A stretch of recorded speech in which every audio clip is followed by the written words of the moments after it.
Viola caipira, viola brasileira, viola sertaneja, viola de feira ou viola de arame. Não importa como ela é chamada. Nascida na Península Ibérica na Renascença, podemos dizer que a maturidade foi passada aqui no Brasil. Esse instrumento centenário acaba de ganhar um lugarzinho na tão moderna internet. Aqui no estúdio, o consultor Mauro Fernandes Romero. Mauro, como surgiu a ideia de você criar um site falando da história da viola e dos violeiros? Pois é, já há algum tempo que eu gosto desse tipo de música, né? Acho uma música muito nossa, gosto de música, enfim. E há mais ou menos uns... bom, já ouço Almir Sater, alguns nomes assim do gênero. E há uns 6 meses atrás eu vi um show dele, ao vivo, e fiquei muito próximo dele, né? E viola tem essa coisa mágica, ela envolve a gente mesmo, né? Ela tem um som muito próprio dela. E aquilo acho que entrou no sangue, né? Dias após, eu fui atrás de um. Falei, bom, eu quero ver de perto como é que é isso. Chegou a se tornar um violeiro? Comprei, ainda não, quem sabe um dia, né? Mas fui atrás de uma e hoje eu brigo muito com ela, né? Eu não toco, eu brigo com ela, mas está saindo alguma coisa. Mauro, quem acessar o site Viola e Violeiros vai encontrar que tipo de informação? Olha, ele vai achar desde histórico, músicas com cifra, como se afina a viola, que é uma coisa muito chata, né? Você, apesar de não saber nada sobre apesar viola, de não saber nada, você conseguiu colocar essas informações à disposição. Pois é, fui atrás de muita coisa, né? Desde capa de disco, andei lendo muita capa de CD, método mesmo que se vende, né? Para isso. Então, juntei isso aí tudo, porque na internet mesmo não tem praticamente nada. Você, né? chegou a entrevistar ou colher depoimentos de violeiros famosos? Infelizmente, não. Eu acho que nenhum deles tem um site próprio. Né? Como foi seu trabalho de pesquisa, então? Foi meio na unha, né? Foi pegando os discos, abrindo alguns métodos que, como eu disse, né? E achei algumas coisas em arquivo da Folha, né? Acessando pelo site mesmo, mas assim, pouca coisa, né? Achei alguma coisa lá fora, né? A viola, de onde ela veio, né? Então conta um pouco do histórico dela, mas conta não ela aqui, não ela sendo nossa, né? Conta ela lá fora ainda. De onde veio a viola? A viola veio da Europa entre o século XVI e XVII, né? Ela tem uma origem árabe. E a forma como nós conhecemos a viola hoje aqui no Brasil, Mauro, é exatamente da mesma forma como ela chegou? Praticamente sim, que ela é uma descendente da viola braguesa, né? Que ainda hoje se usa. Mas a viola, como a gente ouve, como a gente afina e a forma que ela tem hoje, ela é só nossa. Aliás, né? Ela virou brasileira mesmo. Existem alguns detalhes que falam como a viola deve ser. Quer dizer, existem alguns segredinhos para a viola ser boa. Você sabe nos contar que segredos são esses? Bom, a viola, existe gente que faz viola, né? Então, dependendo de onde ela é feita, ela tem algumas coisas que mudam, né? Então, a forma, o bojo, etc. Agora, existem algumas lendas, né? Então, dizem que para que uma viola ela apure o som, você tem que pôr guizo de cobra dentro dela, né? Alguns outros dizem que você só toca a viola quando você passa a vela, né? Tem gente que afina a viola só até as 11 horas da noite, né? Após isso não pode. Então, existe um monte de lendas em volta disso. Você segue essas lendas só, talvez, por... Olha, eu até sigo, né? Sigo assim, não que eu creia nisso, né? Mas eu acho que faz parte, né? Pois é. Agora, Mauro, conta pra gente o que foi que mudou na viola a partir do momento em que ela chegou no Brasil.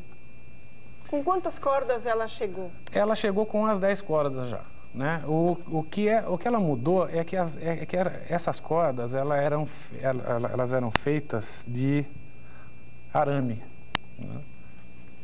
E eu acho que lá pela década de 50 passou-se a usar corda de aço, a corda que a gente usa aí no violão. Talvez fosse a verdadeira viola caipira. Creio eu que sim, quando era arame, se bem que em algumas regiões ainda se usam essas cordas, né? Arame ou se não cordas feitas com tripa de bicho, né? Alguns bichos e é feita a tripa. Mas hoje o que mais se vê é a corda de aço mesmo, é a corda simples que se usa aí no Ela violão. era menor, cresceu a viola no Brasil? Não, cresceu não. O que nós temos aqui é a viola de coxo, né? É uma viola muito típica aí da região de Mato Grosso, né? Ela é que é menor. Aquela que tem o formato do violão, só que é menor.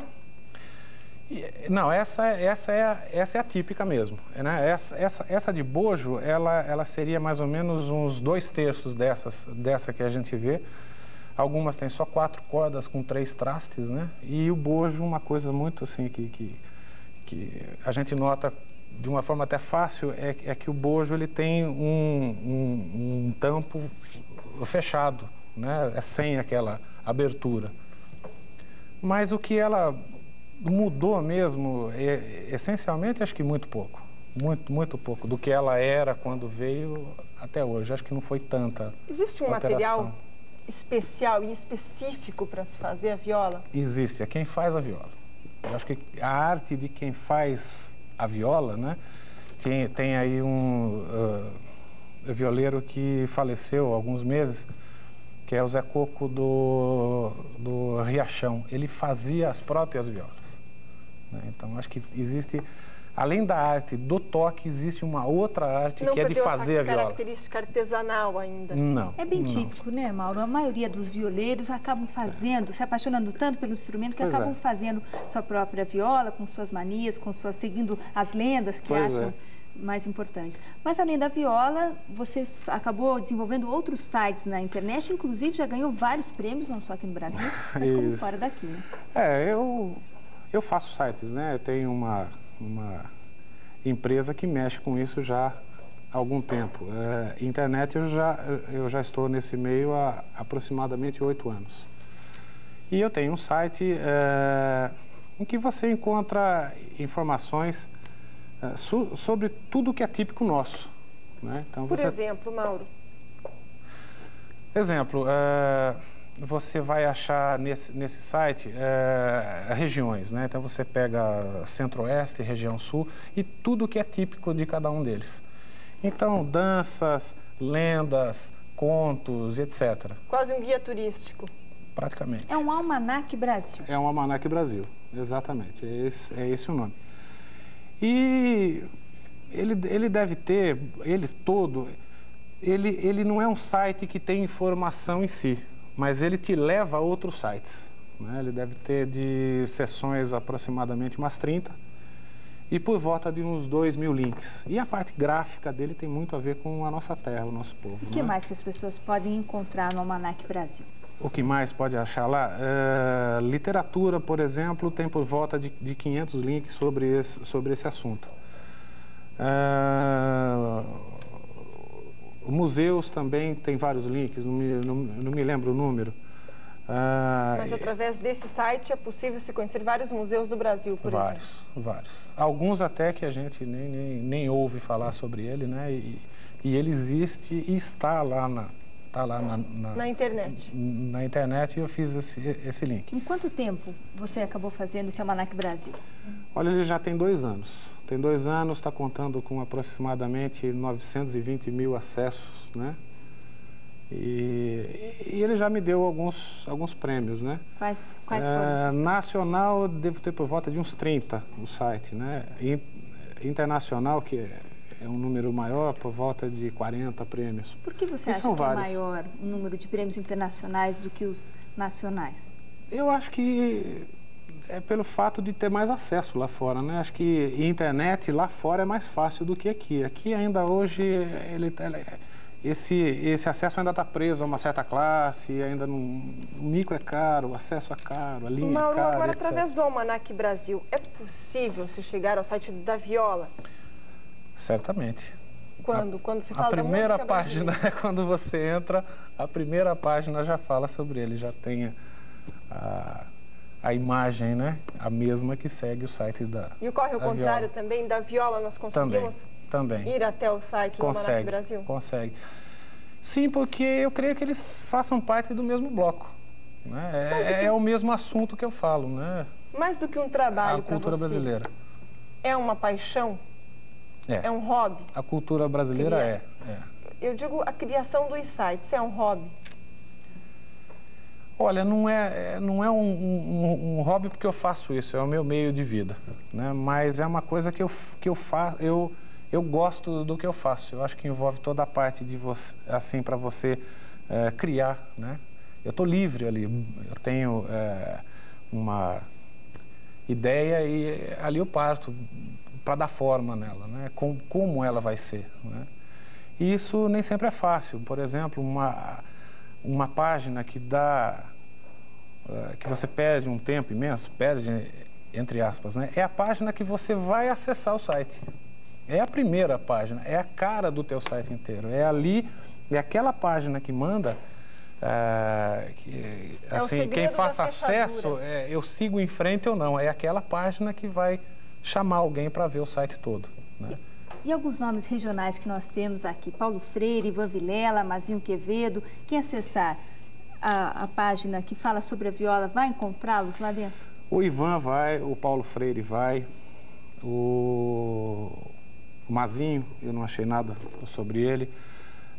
Tem alguns outros nomes também, aí o Renato Andrade. Eu creio que tem pelo menos uns 15 nomes lá, né? Eu não me lembro de todos agora, né? E sobre cada um deles, informações que eu achei que foram poucas, né? Então, alguns têm um bom tanto, outras eu peco, tem pouca coisa. Me mandem, né, o material que eu ponho no ar. É um site interativo, Mauro?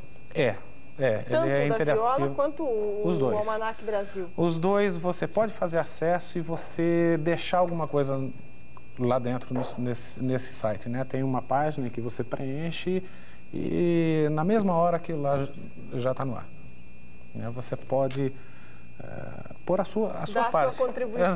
Exato. Mauro, e quanto tempo você demorou para criar o Almanac Brasil? Deve ter demorado muito mais tempo do que o Almanac Brasil, ele não vai ficar pronto nunca, porque ele sempre cresce, né? Ele está hoje mais ou menos com uns 2 anos. O esqueleto que você demorou para montar foi nesses 2 anos? Nesses 2 anos, porque sempre tem um grupo novo, né? Olha, não tem sobre esse assunto. Então eu junto alguns sites, alguns links sobre aquele assunto, crio uma nova área, uma nova página. Qual o assunto mais novo que chegou lá? Viola. Acho que foi a viola, foi o mais novo. Espero agora que ele cresça um pouco mais. Né? Agora, e o site que é o recordista de acessos? Almanac Brasil.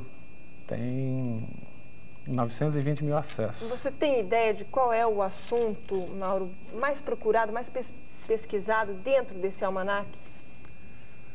Olha, eu recebo e-mail assim diariamente dele, né? E às vezes me pedem para pôr alguns outros assuntos, né? Mas o que mais se busca ali dentro dele, eu não saberia falar, não, porque ele é o público que faz acesso está numa faixa etária muito ampla, né? Por exemplo, tem uma parte dele que chama Espaço Escola. Então você vai saber história, geografia nossa, né? E então nessa parte dele, quem faz acesso é jovem de 10 a 15 anos, né? Eu acho que o visitante, que eu me lembro agora, o visitante mais velho que eu tive foi um senhor de Israel com 75 anos. E o que ele tem muito acesso também de fora. Quem é daqui e mora fora acessa muito. Então tem muita gente que diz, olha, eu vejo o teu site sempre, porque eu estou fora já há vários anos. E através dele eu sei de tudo daí, o que está havendo, etc. Na busca, exato. Brasil. Existem links para rádios ao vivo, para a TV ao vivo. Então ele é uma porta para quem está lá fora, matar um pouquinho da saudade. Da saudade, exato. Ok, nós conversamos neste bloco com o consultor Mauro Fernando Romero, que veio até o programa TV Local, falar sobre o mundo da viola e dos violeiros, agora na internet, e também sobre o site Almanac Brasil, onde estão disponíveis aí todas as informações, ou quase todas as informações, sobre os 4 cantos do Brasil. Mauro, muito obrigada pela sua participação e por essa colaboração virtual que vocês têm nos dado. Obrigado.